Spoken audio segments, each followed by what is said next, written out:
Ashamaa akkam jirtu kabajamtootaaf hordoftoota keenya oduu addaa qabannee isiniif dhufnee jirra. Namichi moobaayilii suphu suuraa dubartii qullaa gadhiise jennaan hidhaa addaa hidhame. Namni moobaayilii suphu kuni fedha ishee malee suuraa qullaa dubartii lammii Leebanoos intarneeta gubbaa waan gadhiiseef waggaa 14 itti muraniiru. Taateen kuni gannatti raawwate. Namni kuni Salamoon Dagaa jedhama. Eeyyama malee suuraa qooduuf dirqiin maallaqa fudhachuuf yaaluun himatame. Inni garuu badii hin raawwanne jedhee waakkate. Akka abbaan dhalangaa ibsatti dargaggoon kun bilbila dubartii Gaanaa jiraatu kana cufamee akka banuuf gaafatee ture. Innis bilbila cufamee banee garuu suuraa ishee seeraan ala fudhate malee akka isheen hin dabarsine qulqulleeffatanii jiraniin. Boodarra qarshii yoo kaffalte malee suuraa ishee akka gadhiisu itti dhaadate. Isheen diddee bilbila itti cufte.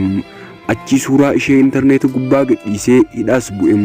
Seerri Gaanaa waggaa 2 dura bahee suuraa qullaa haaluuf yookiin maqaa balleessisuuf intarneeta gubbaa gadhiisuuf waggaa 5 itti adabsifame. Garuu namichi lammii Leebanoos kun waggaa 25 akka hidhamu manni maree itti murteessee jira. Egaa hordoftoota keenya gama odeeffannoo keenya isa lammataatti isin dabarsina. Lammiileen Keeniyaa kalee isaanii gurguruuf hospitaala biyyattii gaafatanii jiru.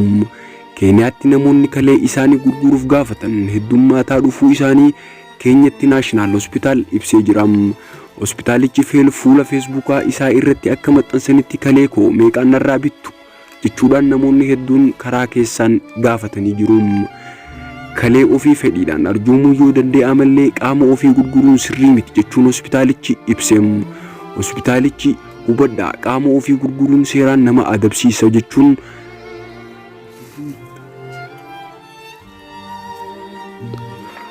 gochuu kan dandeessu fedhiin arjoomuu qofa jedhee jira. Akka maxxansa hospitaalichaa irraa hubachuu danda'amutti daballi gatii nyaataaf boba'aa hordofuun tarkaanfiin abdii kutannaa namoonni fudhataa jiran agarsiise. Baankiin addunyaa jalqaba ji'a kanaan akka akeekkachiisee turetti waraanni Raashiyaa fi Yuukireen akkasumas koronaa vaayirasii irraa kan ka'e naannoowwan kufaatii dinagdeen miidhaman keessaa naannoo bahaa Afrikaa akka ta'e akeekkachiisee ture. Odeeffannoo addaa qabannee isiniif dhiyaannam hanga dhumaattiin waliin turtii gaarii isiniin jenna. Egaa odeeffannaan keenya akkuma itti fufetti jira. Taanzaaniyaatti jaldeessi daa'ima haadha harkaa baatuun ajjeese. Qondaaltonni akka jedhanitti jaldeettiin kun jalqaba mana seenuun daa'ima ji'a tokko haadha harkaa buutee baattee waayitii jaldeettiin mana seentu haati daa'imaa harma hoosisaa turte. Isa booda hoomaan jaldeessaa mana maatii sanaa weeraraniim.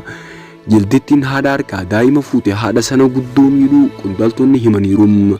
Bakki rakkoon kun itti muddate bulchiinsa Kiigoomaa bakka paarkii biyyaalessaa Goombee cinatti argamu keessatti ollaan sun yaa'ee daa'imattiin jaldeessa harkaa baasuuf wayitii yaalanitti daa'imattiin duutee jirti.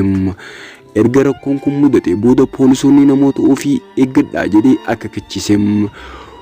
Odeeffannaan keenya akkuma itti fufetti jira. Waliin afeerraa gaarii isiniin jennam. Egaa hordoftoota keenya gama oduutti isin deebisnam. Ilmi Joo Baayiden dubartoota hedduu wajjin ejjuu dabalatee waa sadiin himatamee jira.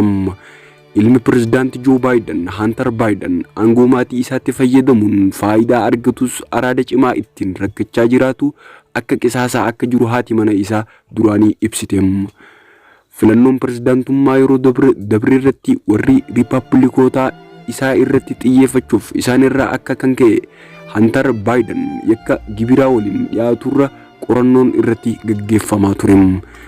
Pirezidaantiin duraanii US Donald Trump fi michoonnaa isaa ilma Baayiden biyyoota akka Chaayinaa fi Yuukireen keessatti bizinesii isaa malaammaltummaadhaan hojjeta jechuun himatamee tureera.